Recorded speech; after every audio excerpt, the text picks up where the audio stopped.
Previously on the Beam Chronicles. Leon Nash, he's been buying me groceries and stuff. We kind of became friends, I guess. I will tell you where Tyler Foon is. He is underground, beneath Dr. Kavorsky's old lair. I can't take it anymore, Charlie. He killed Murphy, Charlie. I watched him kill Murphy. There weren't any doctors, no bustle, no noise, no people to push my way through, just him. Not worth the manpower, I guess. Medical knew a lost cause when they saw it.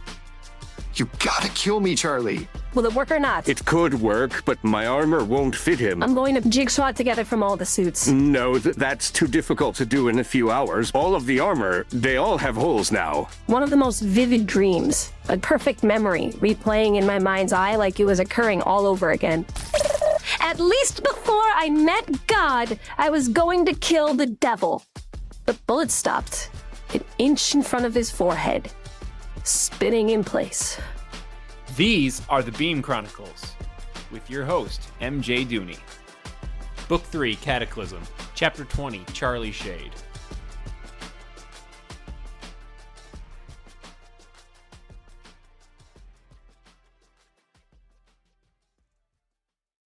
Now, Charlie, forget kind for a moment. Was that really wise? I think at this point you can use all the help you can get.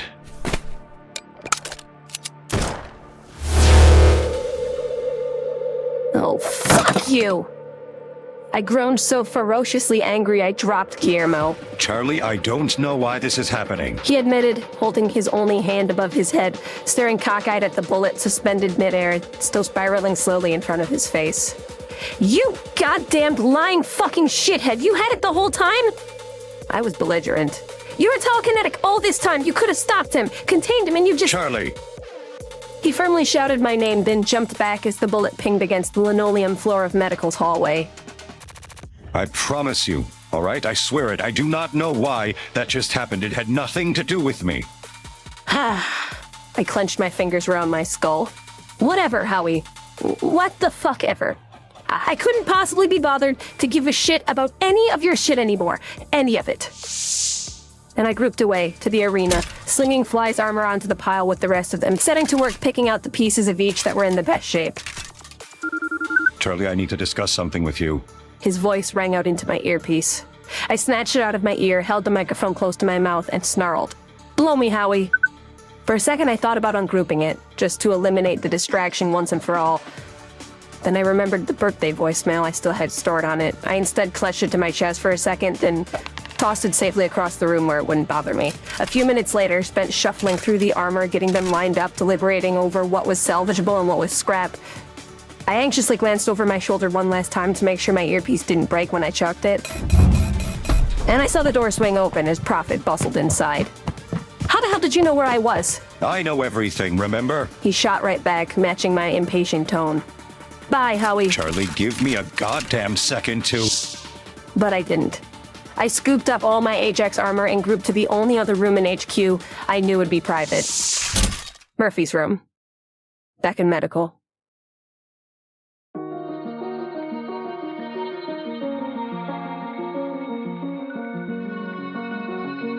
It was gloomy, kind of insensitive, but then I knew he wouldn't mind me using him to get away from Howie. I knew wherever Murph was, he'd probably appreciate the opportunity to posthumously protect me, keep me safe, tuck me under his umbrella where all the bad couldn't reach me, just like he always did. One last time. But Prophet was a disrespectful, spiteful piece of shit. Not 2 minutes later, the door swung open, and a panting Prophet breached the unbreachable sacred barrier of basic human decency that should have kept him out. I don't know why I was so surprised. Seriously, you would dare to come in this room? His sorrowful eyes glanced haphazardly at his old companion's silent, still body, then quickly darted back to me on the floor. He opened and shut his mouth twice, trying to come up with something he could say to justify his appearance, like there was anything. I didn't kill Murphy.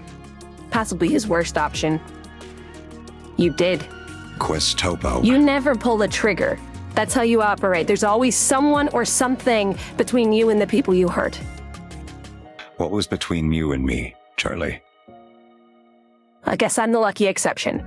I rolled my eyes, then reminded him. You need to get out. Away from me. Okay, you're right. I get it. I know, okay? I'm the last man you want to talk to or look at because it's my fault. All of this. Everything, I'm to blame.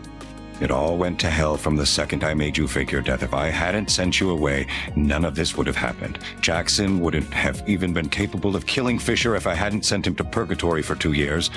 Not to mention, he wouldn't have been married in the first place. Questopa would never have gotten triggered. 1 billion and some lives would have been spared, amongst them Maria and Murphy. Plus Jackson and Sydney. Jackson and Sydney aren't dead yet. No, He faltered off as it became clear by my shuffling, unzipping, examining of the Ajax armor that I was completely ignoring him. He refocused himself, tried again. Charlie, please, I overheard Enzo tell you this wouldn't work. You know how I get about people telling me what I can and can't do. I grumbled. Recognizing that none of the 5 of them had feet as big as Jackson's, Lane's were probably closest. I set her boots aside. Just allow me to. Allow you? Please let me finish. His tone was pathetic enough to convince me to relent, not that I was listening to him very much anyway. What I'm trying to say is that I recognize my entire fault in this ordeal. What you told me at the very beginning is true. This is my apocalypse. After this last battle, Murphy's death, I understand that now. Oh, congratulations. Great work.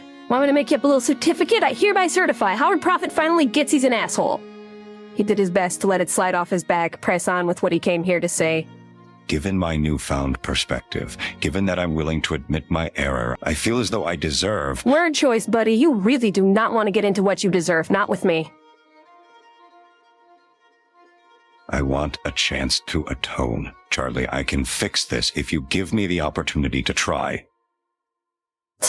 Be my guest. Like I give a single fuck what you do with your last 4 hours. Just stay out of my way. But the reason I'm here is to request your assistance. Oh, okay, no. Are we done? Charlie. I spun my head over my shoulder to face him, scowling. I'm seriously 10 seconds away from grouping to Antarctica so I can finish this without being interrupted. He knows where Foon is. Howie began explaining the plan I didn't want to hear anyway. So in a few hours, once your little suit endeavor fails and he's at full strength, Questopa is going to find Tyler and kill him.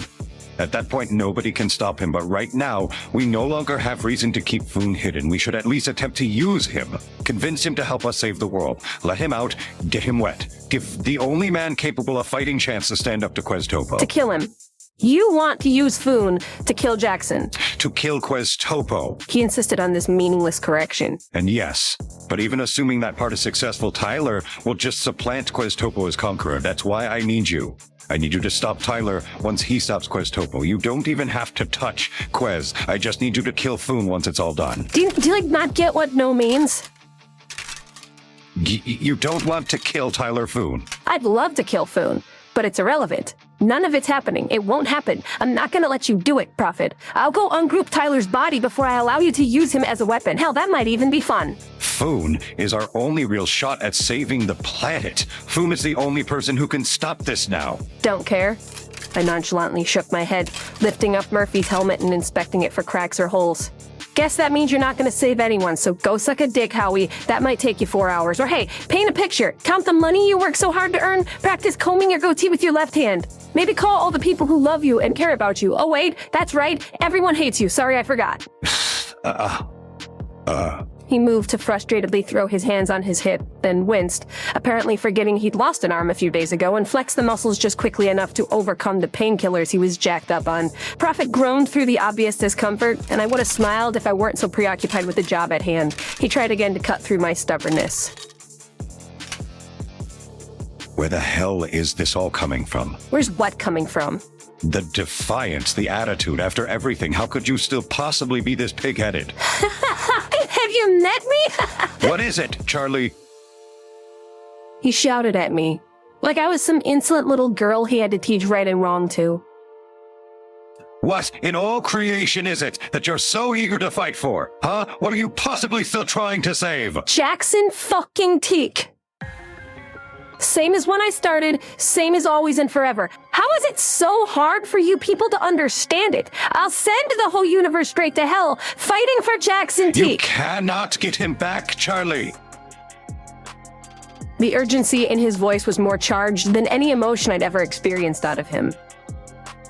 I know. Trust me. I know better than anyone how this all works. Zero tolerance, absolute action is the only way, because maybe by some miracle you can get him on the ground without killing him. And maybe we can hold him down for a week. Time for Phil to restock our Ajax reserves. Assuming he's not beyond mental rehabilitation, you may be able to recapture him, contain him, lock him up, secure him in the dungeon. But why?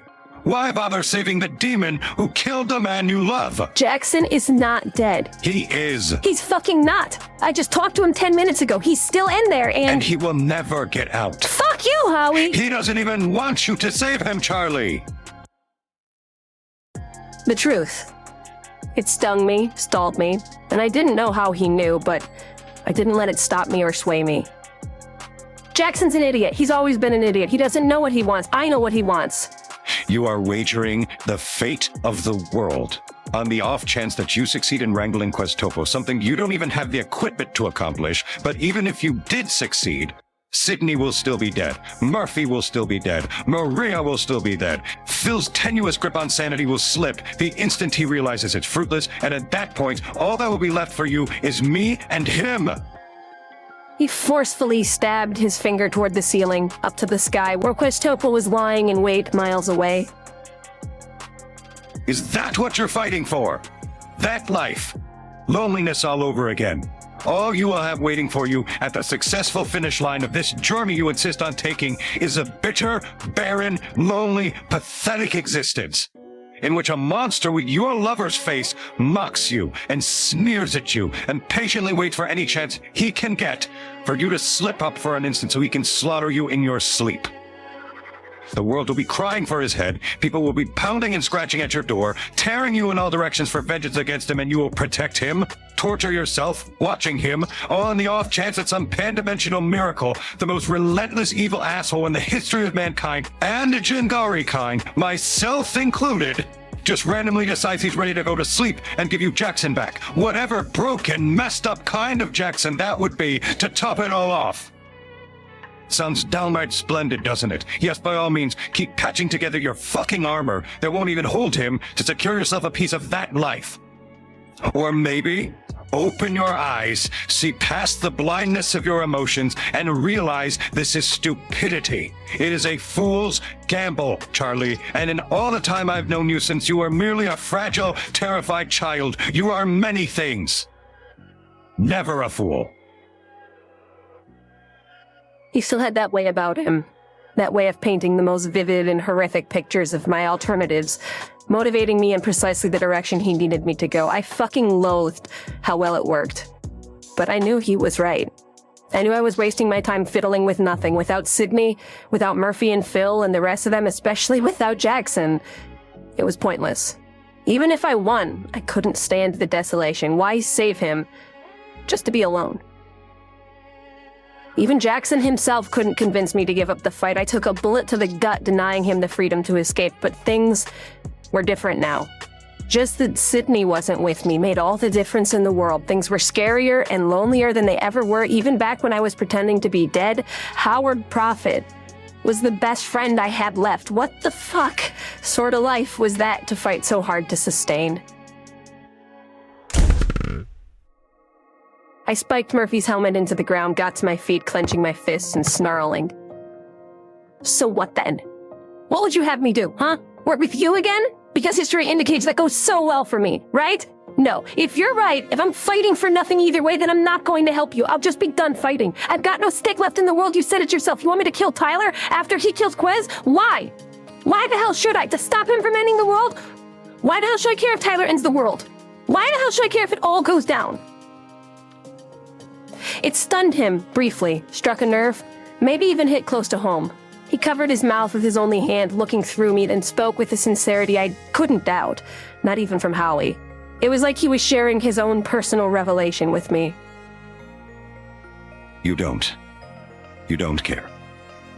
And you shouldn't. It doesn't even surprise me, but maybe you'll find yourself starting to think it might be worthwhile to do one single good thing for the world before you shove off. Nope. Fuck the world. You already have, Charlie. You've been fucking the world your entire damned life, and nobody could blame you, least of all me. God knows it fucked you right back, and God knows it fucked you first. But at this point, as you said, does it matter? Just do it anyway. Help me to kill Questopo. Save the world that doesn't deserve it. Go out in a blaze of glory. It's that or nothing. Nothing. I choose nothing. Charlie, please. Look, I'll stay out of your way, all right? Isn't that good enough for you? You got me to give up. You sold me on nothing. Do what you think you can do. Make Tyler Foon a hero. Let him take over the world instead. I won't bother to stuff any of it, but I'm not helping you kill my best friend. I don't need you to help me kill him. I just need you to help me control Foon. Without your help, I'm just allowing Typhoon to end the world instead of Questopo. He desperately begged me to change my mind. Going so far as to fall to his knees, I relished it. Please. Please. I cannot do this without you. Without your help, I'm powerless, Charlie. Yeah. Shitty feeling, isn't it? I grouped as far away as I could, to the very first relevant location that popped into my head outside of Beam, just to get me out of his presence, just to stop talking to him and looking at him for 4 hours of submissive, defeated peace, before Questopo or Typhoon, whoever the fuck, wrecked the planet in a careless afterthought. Of course, I ended up regrouping in the place I'd called home for the prior 2 years. Up in northern Michigan, that run-down, wasted, lonely little cabin out in the middle of nowhere. How perfect. I felt so much in common with that cabin I once hated. Run-down, wasted, lonely. I had just barely figured out where I was, acclimated myself to the surroundings of a room I called my bedroom not even a week ago, and a quick spark of excitement dashed through my head as I started thinking that maybe from this close proximity, I could actually check on Leon Nash without having to pay him an actual visit, see if he survived. Before I could even try, a somehow simultaneously familiar and foreign feeling overcame me. I'd only experienced it once before, but recently. Earlier that very day, actually, mere minutes ago. And at the time I had associated it with my unconsciousness and Kevorski's brain and jar technology garbling up. A playback memory. In a flash, randomly, I was remembering something that happened to me 2 years ago in this very house, vividly and perfectly and all-encompassingly, as if I were experiencing it firsthand again, living it again. I didn't have the conscious thought to escape it or recognize it was happening until after it had completely played its course. It was like I was back, to 2 weeks after my exile here began. The first time I'd ever spoken to Leon Nash.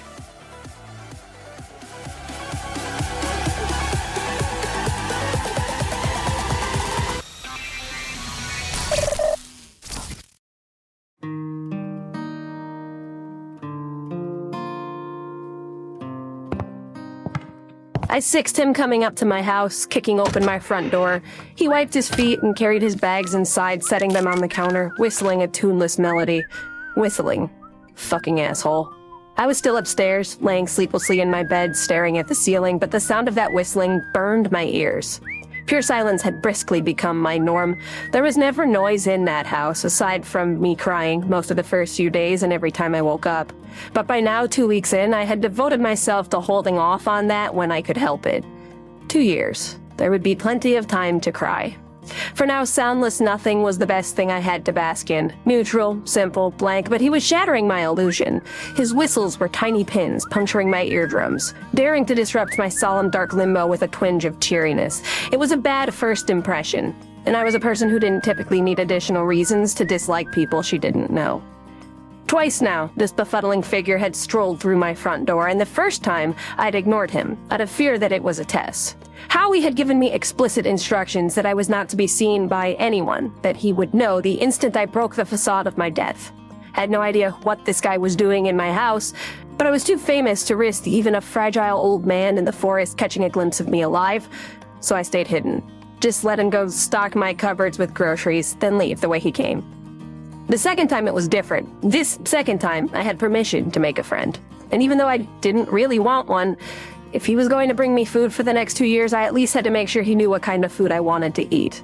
Plus, it'd kill 15 minutes introducing myself, and any time off my sentence was worth something.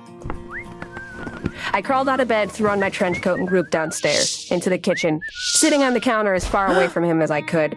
He jumped, spun to face me, then slowly melted his frightened surprise into a soft smile, nodding abruptly and turning back to his groceries. So, what made you give up and show yourself? The old man cheerily asked, unpacking the paper sacks full of processed garbage I wouldn't eat into the cupboards I still refuse to call my own. I cavalierly flipped the little brown piece of paper folded in my pocket onto the island between us. The old man hoisted the glasses swinging around his neck to the tip of his thin, liver-spotted nose and squinted through them to read the words written on it. Let's see. A man will bring you food once a week. You have permission to speak with him should you need anything. Well, who would ignore a little brown slip of paper, right? He pulled out his own, wadded up in the front pocket of his jeans, and tossed it to me. I caught it with one hand, opened it, and read it to myself. New guest, feeder. Huh. He's more blunt with you. He knows I can't read his chicken shit handwriting. The old man chuckled. I sneered contemptuously at the quiet affection he demonstrated in that chuckle. How long have you known the devil? Now who says I know him? He sent you a message. He knows you can't read his penmanship. Sounds like you guys are best buds. Well, first of all, there are plenty of people in the world that Howie knows better than they know themselves, but they ain't even met him. I rolled my eyes. All right, you gotta be related. Now, why do you assume that? You share his love of cryptic assholey smugness and not answering questions. Fair enough. I know him. Straightforward enough for you? How long? I hated repeating myself. Since the day he was born. So you are family then? Not exactly family. He doesn't have any family left, neither do I. Friend? I impatiently and curtly demanded. Certainly not his friend. Closer to family than friend. See, you get to pick your friends. You get to choose who you like. Family you're stuck with. Family you gotta make it work whether you want it or not. That obligation to affection in spite of everything telling me he's a worthless sack of shit. Sure, I got that for Howie. Can't help but love him a little bit for his parents. Watching him grow up even though I know he sucks. Guess that sort of contradiction proves I can only be family, right? I snarled, weaving a lock between my fingers. We may not get along so well. And why's that? I hate him. He smiled sadly. That's all right. Most people who get to know him do. He shut the cupboard he was loading cans into, started folding up the paper bag.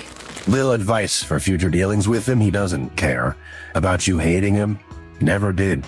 That's part of what makes him such a dangerous person and such a difficult guy to take care of.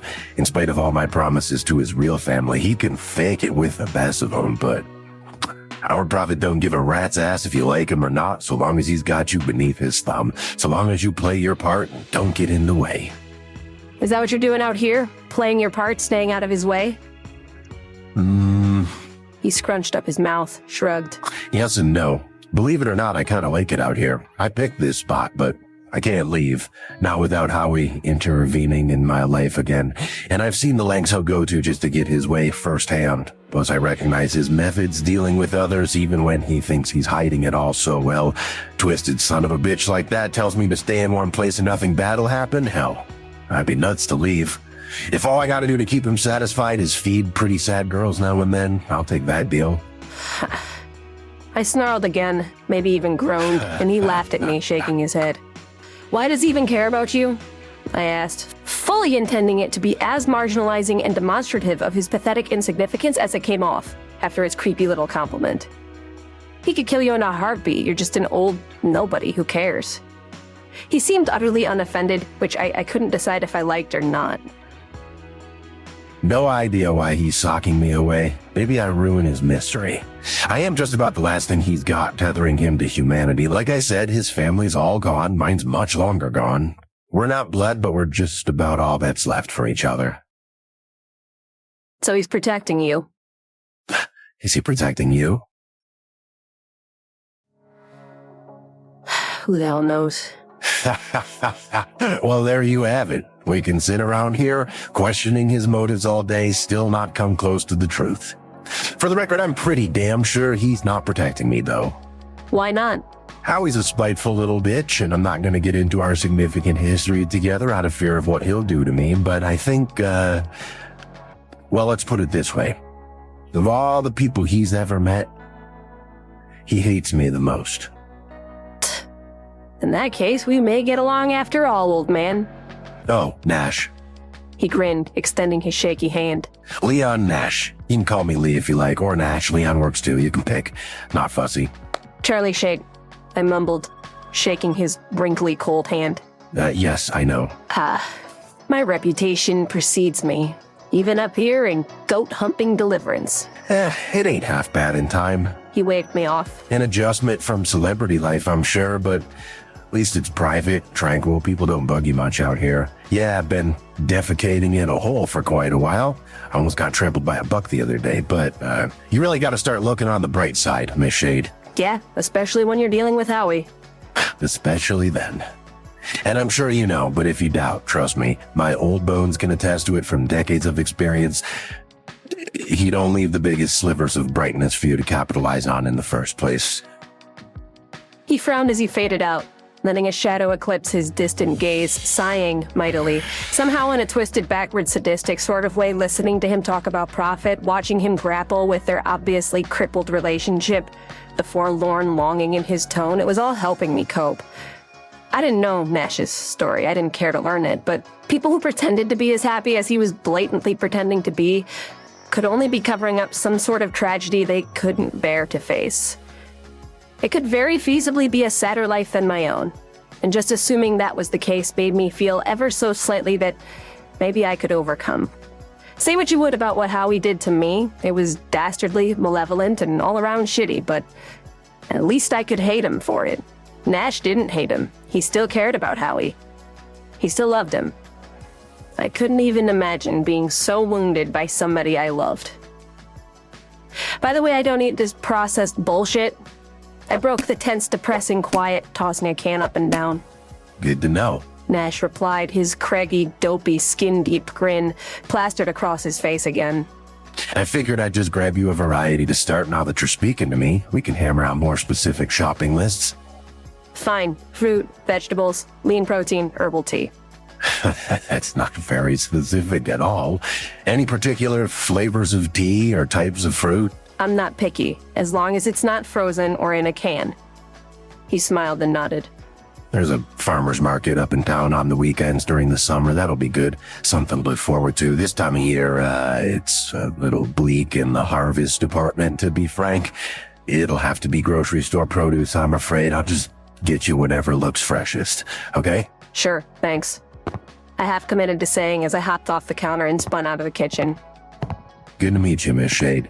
And I'm just a few miles down, by the way. Sure you're resourceful enough to find me. Let me know if you have any cravings. I didn't respond. I creeped back into the room that wasn't my bedroom, flopped onto the bed that wasn't my bed. And the memory cut there. Cut. But it wasn't a clean break like last time, brisk and illuminating, suddenly back to reality. I didn't wake up. It didn't stop. Not really. Instead, it only ended in the sense that I retained my awareness that it was a memory at all. And when I tried to wake up, I found myself running down a long, dark tunnel with a distant light that I somehow knew was where I wanted to get. My body, myself.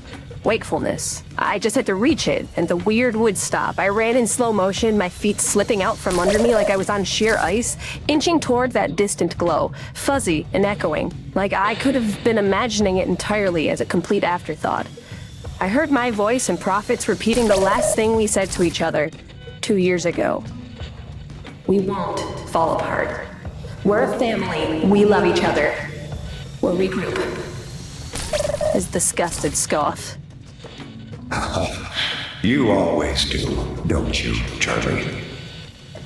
Then immediately afterward, like someone was dragging the tracking bar of my brain video, another sound clip from my life, a very recent one, accompanied by a shaky, distorted image that couldn't quite come into focus, jolting through my mind, kneeling on the ground, staring into the corner, rocking back and forth, sobbing through gritted teeth.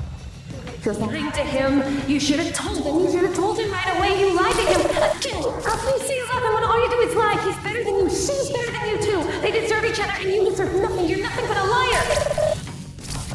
Mercifully, it sputtered out, and I could shove it away, suppress it, before I had to fully relive it more completely. In its place was another voice, but this was a voice I didn't even know. So tranquil and flat, speaking broken, garbled nonsense. Going to get better. Charlie. That's when I got to the light. When my eyes finally flew open, I was in the bedroom, in the cabin, exactly where I'd started. A quick glance toward the alarm clock on the bedstand told me it had been an hour and a half since I'd grouped out of Murphy's room in medical. An hour and a half. Gone. Just like that. But it wasn't a dream. I didn't fall asleep. I knew that much. It was something else. Something I didn't understand. As bizarre as it was terrifying, my brain hadn't failed me in nearly 8 years of being separated from my body. Now all of a sudden there were all these discrepancies popping up. False perceptions, memory movies, fiddling with my sanity on Judgment Day itself. On the one hand, I was startled, confused, angry that I'd wasted all this time dreaming about something that had already happened instead of using my last few minutes to their fullest. But on the other hand, not like there was anything for me to do with them anyway. Who gave a shit anymore? I flung myself back into the bed, pressing the palms of my hands into my eyes, trying to convince myself I still cared while simultaneously not crying. It was hard to do either. Somehow I managed both.